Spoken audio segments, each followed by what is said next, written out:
was the police.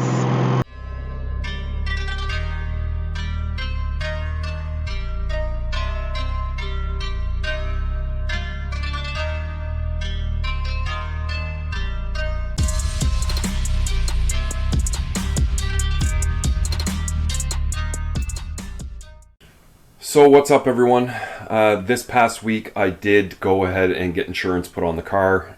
It is replated, so I did go ahead and put the plates on it. I guess this was probably the first shot you have seen of the headlights up, because I haven't posted that on YouTube yet. There is an Instagram pic with the lights up. They fully operate, high beams, low beams, except for the actual pop-up lights. This light here, I went through the wiring and trying to refasten it so it was straight, but it will not realign itself properly like the passenger side. So I've been manually adjusting them up and down, and just for right now I've had them up. I guess for the most part they will stay down, but at least I do have operating headlights. I still need to go over the fogs and get my the bulbs installed in them. They're really just daytime running lights, but I got some extra bright LEDs, 1156 style, that will go into those housings and should light up pretty good. And I guess, yes, this is current. It is July and I'm dressed like this. It's just a really cool day today. It's raining. It's been a little bit stormy the last couple days, so temperatures have dropped and it's a little bit cool out here, and until I get working I won't warm up. I have gone for a drive with the car earlier in the week. I suffered a few small problems. It was nothing serious till I pretty much got back home. I did drive the car all over town. There's a bunch of stuff that's not there, so I had no running cooling fans, no speedometer, no tach,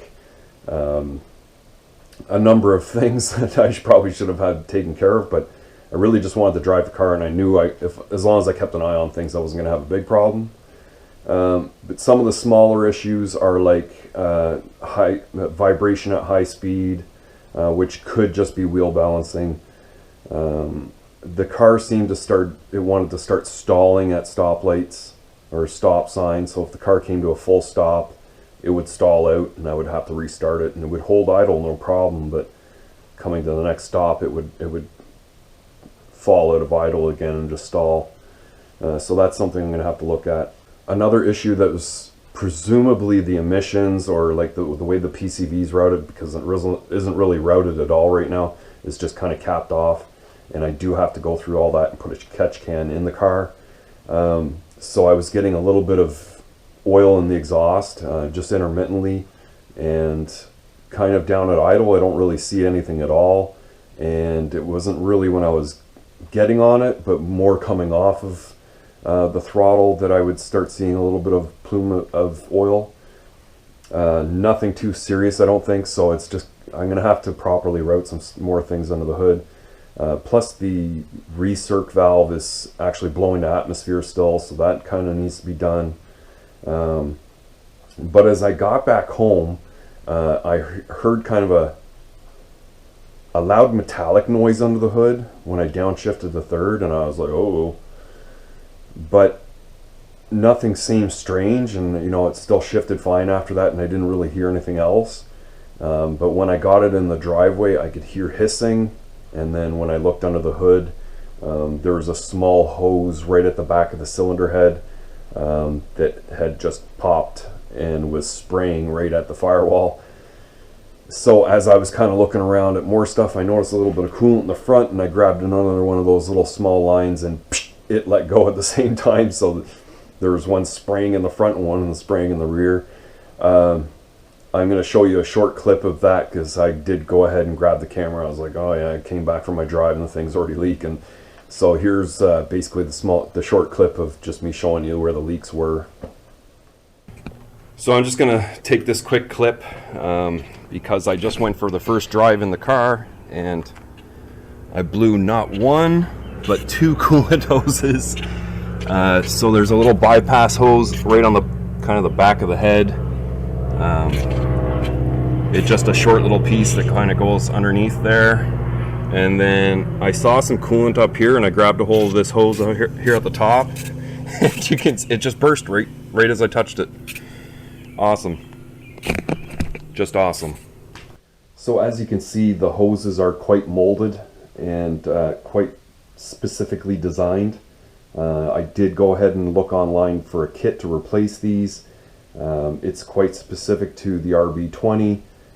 The 25, I think you could make some adaptations and make it work for the RB20, but these hose kits were almost $400 in silicone, and I'm just not down with that. So I took off a piece, and I was like, well, it sizes up to like 5/16 hose.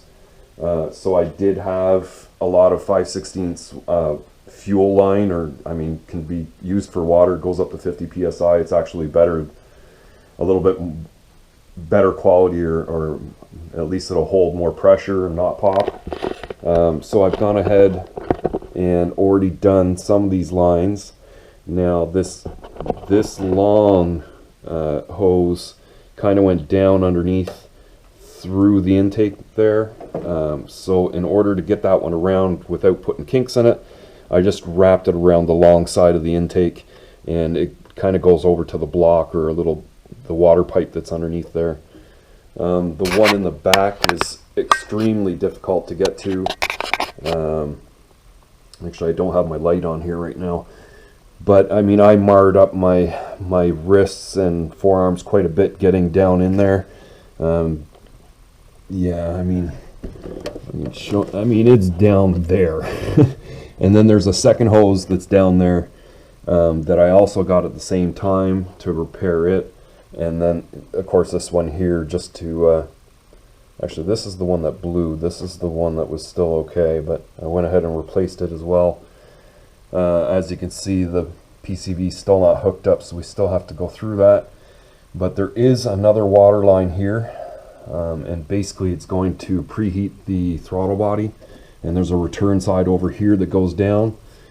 So I think what I'm going to do is eliminate that hose, or not eliminate the hose, but eliminate it preheating the throttle body, and just basically replace the hose, go underneath the throttle body and down to the other side where it returns. And then I'll get rid of this old hose and at least change that up at the same time.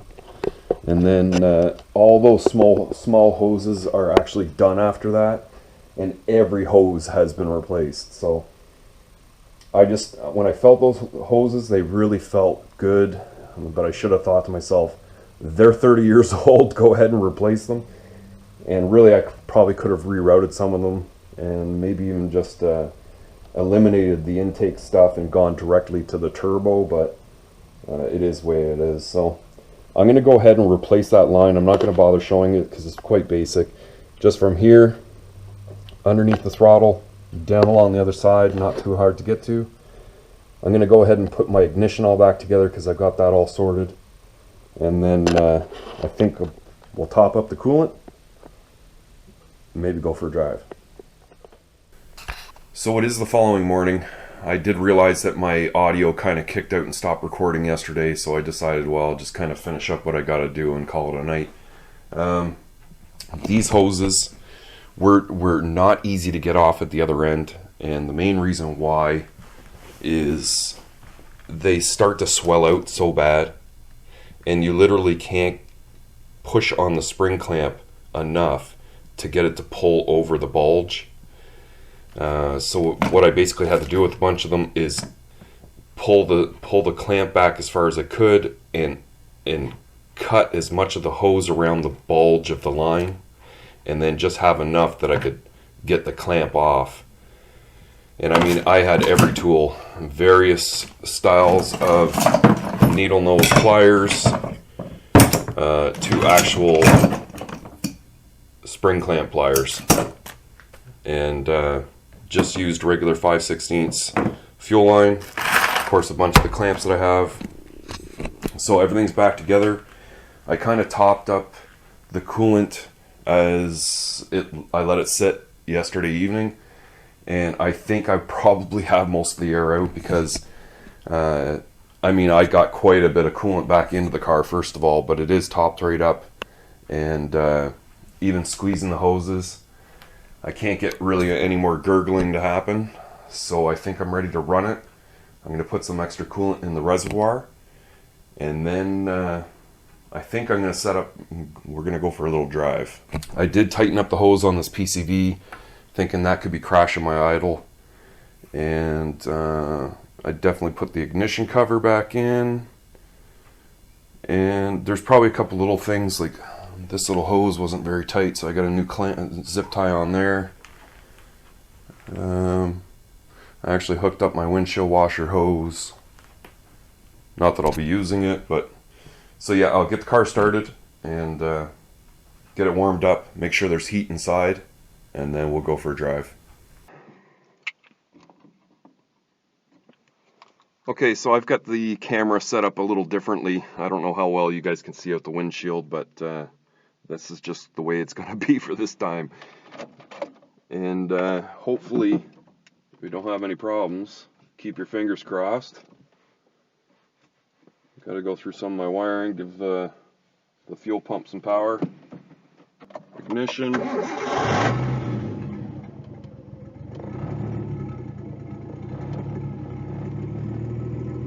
Tell it's still a little bit warm.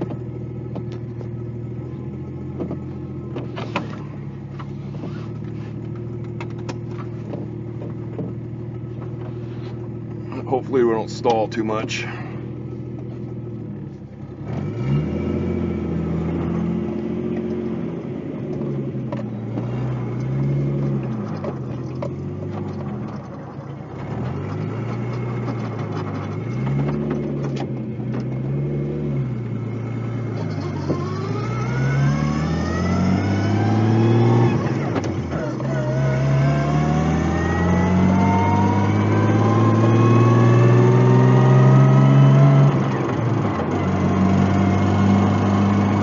Got a ticking noise, and I can't tell if it's just because I don't have the covers on the transmission.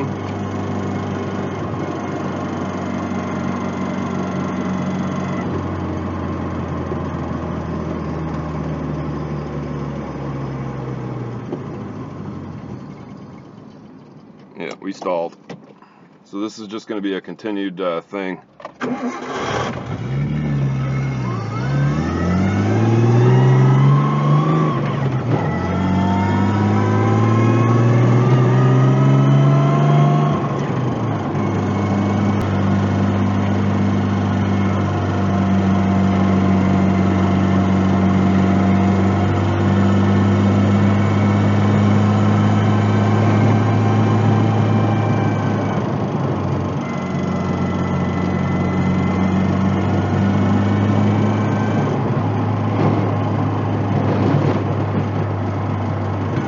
Maybe we won't go as far as what I was thinking.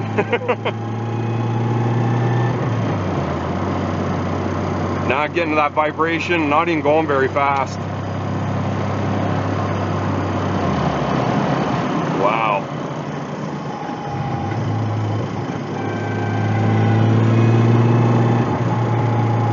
Vibration's a lot worse than it was.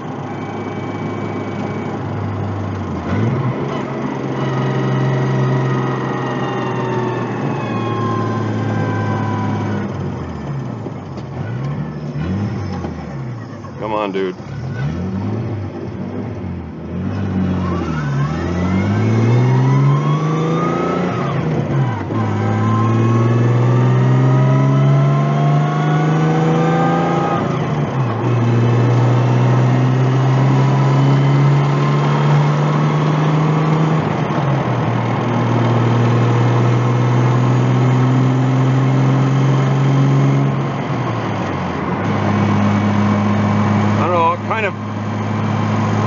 I mean, it's obviously vibrating. The camera must be vibrating. But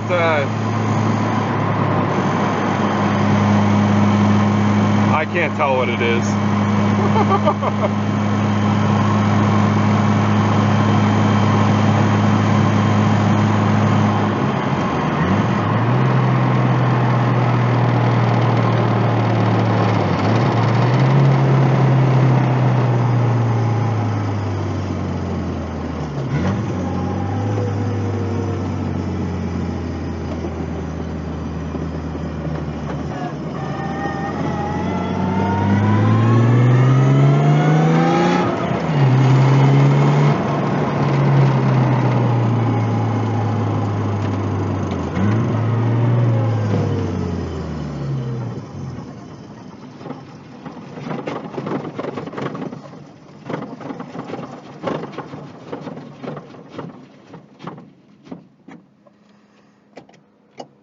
maybe it's the welded diff.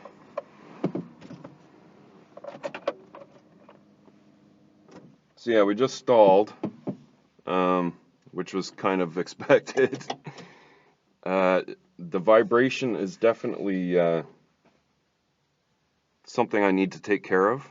It seems to have gotten worse, but maybe I didn't do as much highway driving as I thought before. Obviously, wheel torque is going to have to be checked because I don't think I have checked it. Even I don't think I got a wheel coming loose, but it's something I got to check. And then maybe go after wheel balancing after that. The stalling issue, obviously I don't have my recirc valve. I'm blowing off to atmosphere, if it's blowing off at all. I don't know what the temperature's running like. I don't know if the ECU is throwing any codes. I've got a feeling that the TPS needs to be adjusted because it looks like it's fully tilted all the one way. So we definitely have tons and tons of issues. But the car does drive down the road, and at least I've gotten it this far. So I think it's best I don't play around with it too much. I'm just gonna probably drive it back home and plan to look at a few of these issues over the next week.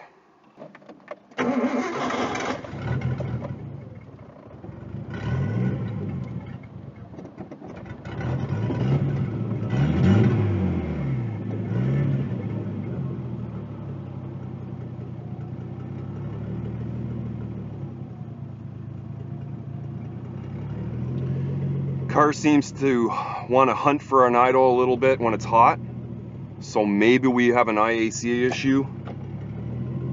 Something to look into anyway.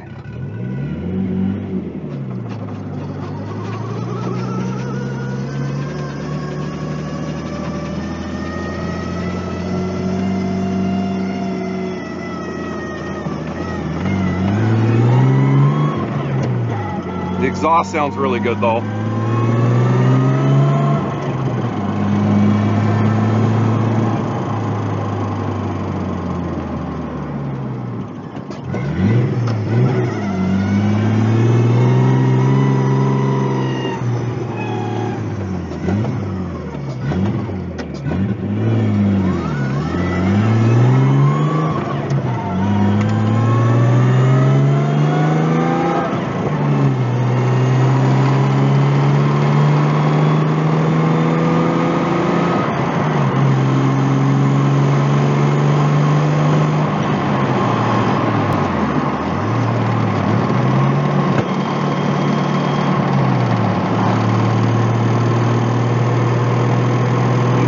That was the police.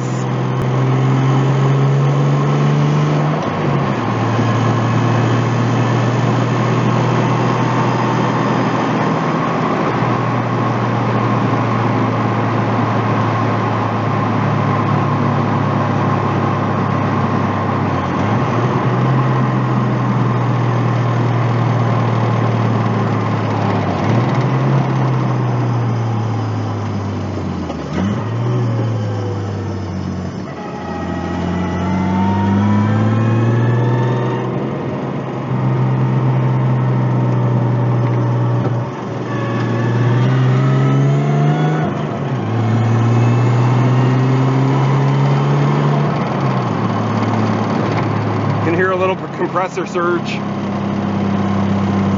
Oh, this vibration.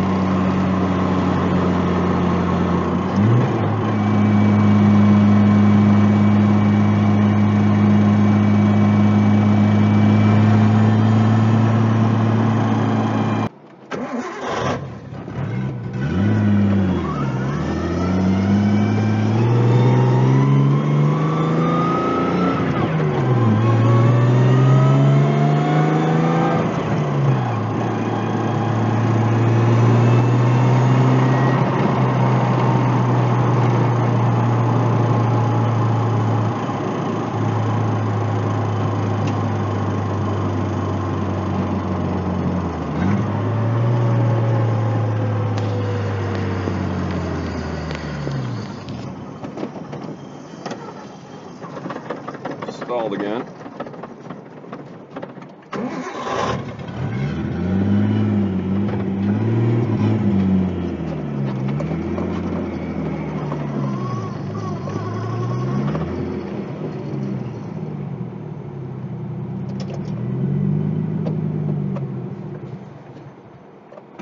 And it stalled again. Just likes to stall. So I really can't say much other than it's a driving car. Does it drive well? The vibration and the stalling are the two biggest concerns. So those are things I'm going to be trying to look into this next week. The idling issue could be a few different things, and that might be difficult to troubleshoot. And the vibration is quite strange as well. Maybe I might even have to put the car up on jacks and then just try and let it run itself in idle, get it in the second, and just see if I can see anything strange going on with the drive shaft or the wheels. Yeah, because it didn't really seem to be in the steering wheel at all. It's just the entire car was shaking. Yeah, so I've definitely got a few things to look at. So aside from those two major issues, I still have a bunch of smaller stuff I have to do, like hooking up the cooling fans and getting some kind of thermostat to operate the cooling fans, and then have them on a toggle switch as well. The ignition and fuel pump need to be wired up onto a toggle switch. I also didn't see any smoke, blue smoke from the tailpipe on that drive, and I'm not sure if just putting the clamps on that plugged line on the PCB took care of that, or what happened, but it's good to know that I'm not blowing any more oil. I almost have this mental checklist I just have to kind of go through, and then once we get it to the end of it, should have a good driving car. So the next couple videos could be very similar to this one, just me basically going through all the gremlins on this thing and figuring out the problems and making it good. If you like this video, definitely give it a thumbs up, and if you're new here and you haven't already, please consider hitting that subscribe button for me. Leave your questions and comments further down below, and I'll see you next week.